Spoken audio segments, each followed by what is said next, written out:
प्यारे दर्शकों नमस्कार। तारीख है आज 18 नवंबर 2025, दिन मंगलवार। हिंदी तिथि मार्गशीर्ष माह कृष्ण पक्ष त्रयोदशी। आइए नजर डालते हैं हमारे प्यारे राज्य हिमाचल प्रदेश की तमाम बड़ी खबरों पर। वीडियो शुरू करने से पहले कमेंट बॉक्स में जय हिंद लिखकर हमें सपोर्ट करें। तो चलिए शुरू करते हैं। हिमाचल प्रदेश में 40 वर्ष से अधिक के लिए मंजूर नहीं होगी लीज, सरकार ने नियमों में किया बदलाव। हिमाचल प्रदेश सरकार ने भूमि लीज नियमों में बदलाव प्रस्तावित करते हुए हिमाचल प्रदेश लीज नियम 2025 का मसौदा अधिसूचित किया है। राजस्व विभाग की ओर से जारी अधिसूचना के मुताबिक ये संशोधन Himachal Pradesh village common lands act 1974 और भूमि सीलिंग एक्ट 1972 के प्रावधानों के तहत किया जा रहा है। मसौदे के अनुसार लीज अवधि से जुड़े नियमों में परिवर्तन प्रस्तावित है। प्रस्तावित संशोधन के तहत सरकार किसी भी प्रकार की भूमि के लिए 40 वर्ष से अधिक की लीज मंजूर नहीं करेगी। हालांकि यदि भूमि हिमुडा को लीज पर दी जाती है तो यह अवधि 80 वर्ष तक बढ़ाई जा सकेगी। सरकार ने इस मसौदे को राजपत्र में प्रकाशित कर दिया है और आम जनता और हितधारकों से 30 दिनों के भीतर आपत्तियां और सुझाव आमंत्रित किए हैं।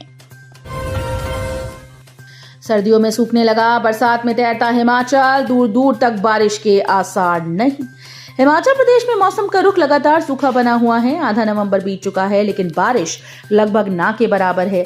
राज्य में अभी तक 87% कम बारिश दर्ज की गई। जहां नवंबर में सामान्य तौर पर 9.5 मिलीमीटर बारिश होनी चाहिए, वहां इस बार सिर्फ 1.2 मिलीमीटर बारिश हुई। जिलों में आंकड़े भी चौंकाने वाले हैं। सिरमौर में 100% बारिश की कमी दर्ज की गई, यानी एक बूंद भी नहीं बरसी। मंडी और शिमला में 99% कमी, कांगड़ा में 98%, जबकि चंबा और हमीरपुर में 97% कमी दर्ज हुई। सबसे कम बारिश किन्नौर में 55% रही। वहीं लाहौल स्पीति में बारिश का घाटा 77% तक पहुंच गया है। हिमाचल पंचायत चुनाव, क्या है आचार संहिता की धारा 2.1 जिसे निर्वाचन आयोग ने तत्काल किया लागू, कोड ऑफ कंडक्ट से कितनी भिन्न। हिमाचल प्रदेश राज्य निर्वाचन आयोग ने पंचायत और नगर पालिका आदर्श आचार संहिता 2020 की धारा 2.1 को तत्काल प्रभाव से लागू कर दिया। इस संबंध में अधिसूचना जारी कर सख्त निर्देश दिए गए। प्रदेश में पंचायतों और शहरी निकायों को लेकर चल रही चुनावी प्रक्रिया के बीच ये बड़ा फैसला लिया गया। राज्य निर्वाचन आयोग के द्वारा जारी की गई अधिसूचना के अनुसार पंचायतों और नगर निकायों की सीमाओं, क्षेत्रफल और वर्गीकरण को अब बदला नहीं जा सकेगा। एक बार आयोग के द्वारा अधिसूचना जारी कर दी जाए तो चुनाव प्रक्रिया समाप्त होने तक कोई परिवर्तन नहीं किया जा सकता। राष्ट्रीय प्रतियोगिता में एसडीआरएफ हिमाचल दूसरे स्थान पर, बम धमाके से निपटने में दिखाई कुशलता। हिमाचल प्रदेश राज्य आपदा मोचन बल ने राष्ट्रीय स्तर पर फिर उत्कृष्ट कार्य कुशलता साबित की। 10 से 12 नवंबर तक गाजियाबाद में आयोजित राष्ट्रीय CBRN बायोलॉजिकल, रेडियोलॉजिकल और प्रतियोगिता 2025 में हिमाचल टीम ने दूसरा स्थान प्राप्त किया। प्रतियोगिता में बम धमाके, परमाणु बम धमाके जैसी परिस्थितियों में राहत और बचाव कार्य की निपुणता का आकलन किया गया। हाइड्रो इंजीनियरिंग कॉलेज की मेस के खाने पर सवाल उठा रहे विद्यार्थी, लगा ये आरोप। हाइड्रो इंजीनियरिंग कॉलेज की मेस में परोसे जा रहे भोजन की गुणवत्ता पर सवाल उठे। हॉस्टल में करीब 700 विद्यार्थी रहते हैं। ऐसे में लापरवाही इनकी सेहत के लिए बड़ा जोखिम बन सकती है। विद्यार्थियों ने आरोप लगाया कि पिछले कुछ दिनों से मेस के खाने में कीड़े मकोड़े और बाल मिल रहे हैं। ये भी आरोप लगाया कि भोजन की तैयारी के दौरान स्वच्छता के मानकों का ध्यान नहीं रखा जा रहा। बड़े स्तर पर विद्यार्थियों के रहने के बावजूद मेस में गुणवत्ता नियंत्रण की कमी साफ दिख रही है। खाने की गुणवत्ता में गिरावट पिछले कुछ समय से देखी जा रही है। कार्यकारी प्राचार्य डॉक्टर उमेश राठौड़ ने कहा कि मेस का संचालन जिस व्यक्ति को सौंपा गया है वो अनुभवी है। कॉलेज की ओर से बनाई गई समिति समय समय पर मेस का निरीक्षण करती है। किरतपुर सुंदरनगर नागचला 4 लेन पर लगाए QR कोड स्कैनर, एक क्लिक में मिलेगी पूरी जानकारी। केंद्रीय सड़क परिवहन और राजमार्ग मंत्री नितिन गडकरी के द्वारा हाल ही में की गई घोषणा, जिसमें देश के हर हाईवे पर उसकी प्रोजेक्ट रिपोर्ट की पूरी जानकारी उपलब्ध कराने पर तेजी से अमल शुरू हो गया। इसी पहल के तहत national highway authority of India ने किरतपुर सुंदरनगर नागचला 4 लेन पर अनेक स्थानों पर QR कोड स्कैनर स्थापित कर दिए। ये तकनीक क्षेत्र के आम लोगों, वाहन चालकों, पर्यटकों और सड़क उपयोगकर्ताओं के लिए बेहद उपयोगी व्यवस्था साबित होने जा रही है।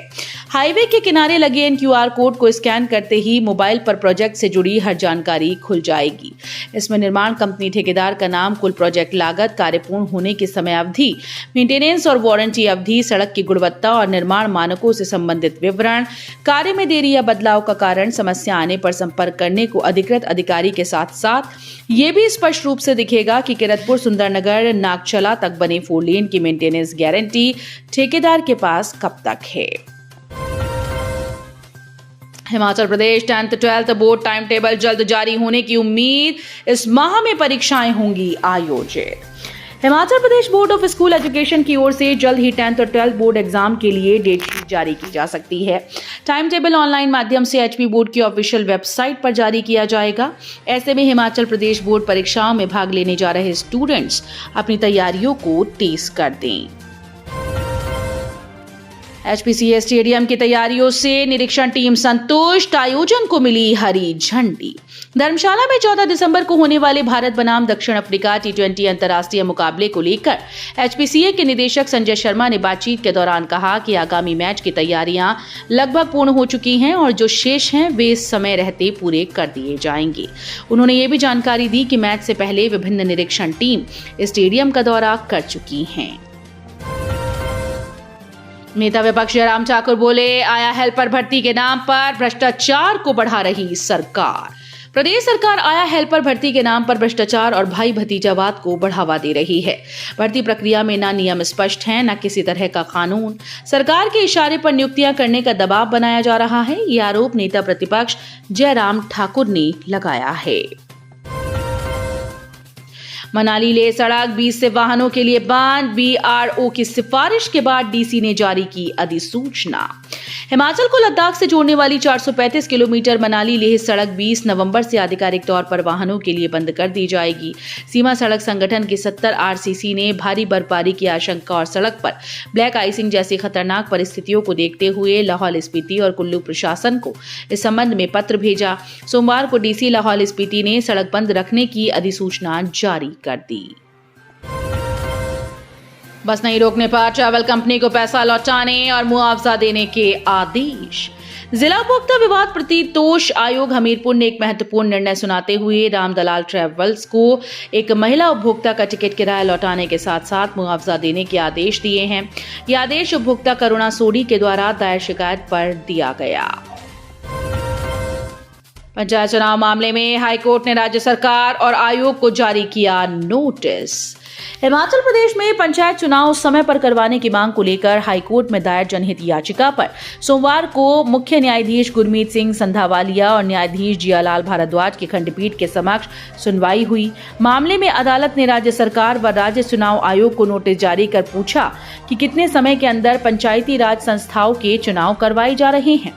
मामले की अगली सुनवाई 22 दिसंबर को होगी। सरकार ने कोर्ट में कहा कि 21 दिसंबर से पहले चुनाव की प्रक्रिया शुरू की जाएगी।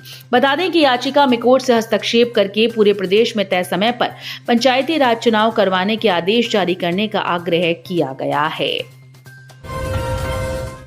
घास लेने जा रहे व्यक्ति को भालू ने किया लहूलुहान। भटियात उपमंडल की छलाड़ा और सिहटा पंचायतों सहित आसपास के क्षेत्रों में भालू के आतंक से लोगों में दहशत का माहौल है।